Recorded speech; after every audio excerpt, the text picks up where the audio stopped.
మన నగరాలు పట్టణాలు ప్రగతి బాట పట్టాలంటే బీజేపీని గెలిపించండి. కేంద్ర ప్రభుత్వ సహకారంతో మున్సిపాలిటీలు, కార్పొరేషన్ల సమగ్రాభివృద్ధి. ఇది తెలంగాణ ప్రజలకు మోదీ గ్యారంటీ. కమలం గుర్తుకే మన vote. Save Telangana. Vote for BJP. ఈరోజు బ్రాడ్గా మీరు ఒకసారి చూస్తే మిగిలిన విషయాలని మనం మాట్లాడుకుంటాం. సూపర్ 6 పథకాలు. I'm very happy. తల్లికి వందనం 10,090 కోట్ల రూపాయలు చెల్లించాం. 67,27,000 మందికి విద్యార్థులకు సహాయం చేశాం. చెప్పిన మాట ప్రకారం ఎంతమంది పిల్లలుంటే ఆ తల్లికి 15,000 చొప్పున చెల్లిస్తామని చెప్పి మాట నిలబెట్టుకున్నాం. రెండోది స్త్రీ శక్తి ఉచిత ప్రయాణం. దీనివల్ల ఈరోజు ఉమెన్లో మొబిలిటీ పెరిగింది. రెండోది వాళ్ళలో ఒక సెల్ఫ్ కాన్ఫిడెన్స్ వచ్చింది. దగ్గర 4,29,00,000 ప్రయాణాలు చేశారు. ఇది ఎక్స్ట్రాడినరీ పర్ఫార్మెన్స్. దీనికి కూడా ఆర్టీసీ వండర్ఫుల్ వర్క్ చేశారు. ఉండే బస్సులతోనే ఆక్యుపెన్సీ పెంచి చాలా బాగా పనిచేస్తున్నారు. అన్నదాత సుఖీభవ 46 లక్షల మంది రైతులకి 6,310 కోట్ల రూపాయలు వాళ్ళ అకౌంట్లో వేశాం. రెండవది వ్యవసాయం పూర్తిగా నిర్వీర్యం అయిపోయి రైతు దిక్కుదోచని పరిస్థితిలో ఆత్మహత్యలు చేసుకునే పరిస్థితికి వచ్చారు. దీనికోసం ఒక 5 ప్రిన్సిపల్స్ పెట్టుకున్నాం. ఏ విధంగా చేయాలని గైడ్ చేశాం. టెక్నాలజీ జోడించాం. ఇంకొక పక్కన పంటల మార్పిడి కోసం ముందుకు పోయాం. డిమాండ్ డ్రివన్ క్రాప్సే ప్రొడ్యూస్ చేశాం. ఈరోజు రాయలసీమ ఒక హార్టికల్చర్ హబ్గా తయారు చేస్తున్నాం. ఆంధ్ర మొత్తం అక్వాకల్చర్ మీద ఫోకస్ పెట్టాం. ఇంకొక పక్క వాణిజ్య పంటల మీద కూడా ఎక్కువ పోతున్నాం. దీంతో మెరుగైన ఫలితాలు వచ్చే పరిస్థితికి వచ్చింది. రైతులు కూడా, నేను అందుకే ఒక మాట చెప్పాను, రైతులు కానీ స్టూడెంట్స్ కానీ ఎవరైనా ఆత్మహత్య చేసుకుంటే ఆ ఆత్మహత్య కలిగిన కారణాలన్నీ ఆడిట్ చేయమన్నాం. ఆడిట్ చేసి ఏ విధంగా మోటివేట్ చేయాలి, కరెక్ట్ మెజర్స్ ఏం తీసుకోవాలి, ఎక్కడ తప్పులుంటే ఏ విధంగా మనం దాన్ని పాలసీ ద్వారా కరెక్ట్ మెజర్స్ తీసుకోవాలో దానికి కూడా ముందుకు పోతున్నాం. ఇంకో పక్క దీపం 2 ఏడాదికి 3 సిలిండర్లు చెప్పాం. ఇప్పటికి 2 కోట్ల సిలిండర్ల పైగా ఇచ్చాం. ఇంకొక పక్కన ఎన్టీఆర్ భరోసా ఎవ్రీ మంత్ మొదటి తారీఖున మనందరం కూడా ఏదైతే పేదల సేవలో కార్యక్రమం పెట్టి వెళ్తూ వచ్చాం. 58,654 కోట్ల రూపాయలు పెన్షన్లు ఇప్పటి వరకు ఇచ్చాం. దేశంలో ఎక్కడా లేని విధంగా పేదవాడికి అండగా ఉన్నాం. 4,000, 6,000, 10,000, 15,000. రెండో విషయం కూడా చర్చలు జరుగుతున్నాయి. వెల్ఫేర్ అనేది అవసరమని, సమాజంలో ఆర్థిక అసమానతలు తగ్గించాలంటే, మెరుగైన జీవన ప్రమాణాలు ఉండాలంటే మనం ఇది తప్పదు, చేయాల్సిన అవసరం ఉంది. లేకపోతే మనం కష్టపడేది కొంతమంది బిలియనర్స్ కోసం కాదు. దాన్ని కూడా మనం నిరూపించుకోగలిగాం. 63 లక్షల మందికి ఒకవేళ మొదటి తారీఖు సండే అయితే 1 డే ఇన్ అడ్వాన్స్ ఇచ్చాం. That is our commitment. అన్నా క్యాంటీన్లు 204 అన్నా క్యాంటీన్లు పెట్టాం. అది కూడా ఒకప్పుడు ఉండే క్యాంటీన్లు రద్దు చేస్తే మళ్లీ పేదవాడికి అన్నం పెట్టాలన్న ఉద్దేశంతో ఈ కార్యక్రమాన్ని చేశాం. మత్స్యకార భరోసా 20,000 చొప్పున 1,25,000 మందికి 250 కోట్లు ఇచ్చాం. ఆటో డ్రైవర్ సేవలో ఏడాదికి 15,000 రూపాయల చొప్పున 436 కోట్లు వాళ్ళ అకౌంట్లో జమ చేశాం. 2,90,000 మందికి ఇచ్చాం.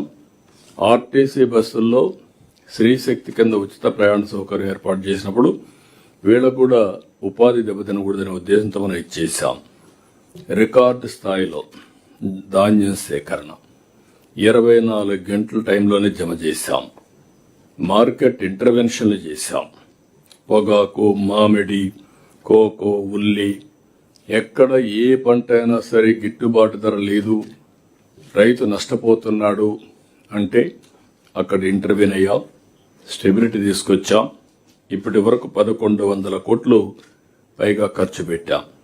ఇంకొక పక్కన రైతులకు కొత్తగా పట్టాదారు పాస్ పుస్తకాలు, రెవెన్యూ వ్యవస్థను నిర్వీర్యం చేశారు, అస్తవ్యస్తం చేశారు. దాన్ని ఇప్పుడు రివైవ్ చేయాలంటే చాలా సమస్యలు వచ్చాయి. నిన్నే నేను చూశాను, ఆనాటి ముఖ్యమంత్రి ఇంటికి ఆయన ఉండే ఇంటి పక్కన హెలిప్యాడ్ కావాలి. హెలిప్యాడ్ కావాలంటే తప్పులేదు, లీజు తీసుకోవచ్చు, వేరే ల్యాండ్ తీసుకోవచ్చు.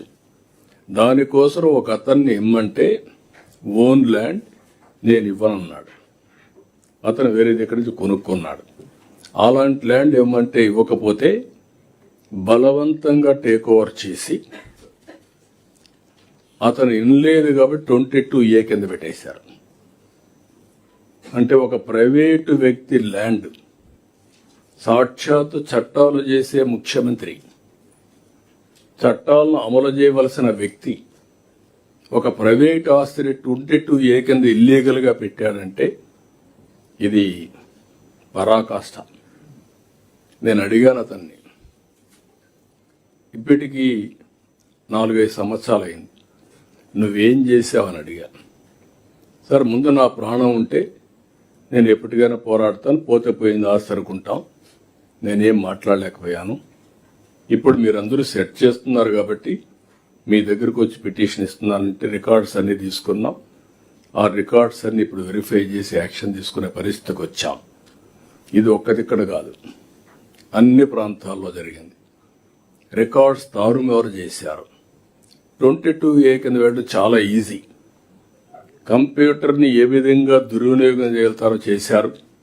అందుకే ఇప్పుడు మొత్తం సర్వే చేసి పగడ్బందీగా, ఇటీవల కాలం నాకు కూడా అర్థం కాకపోతే అందరితో మాట్లాడిన తర్వాత ఫైనల్గా ఒక సిస్టానికి వచ్చాం.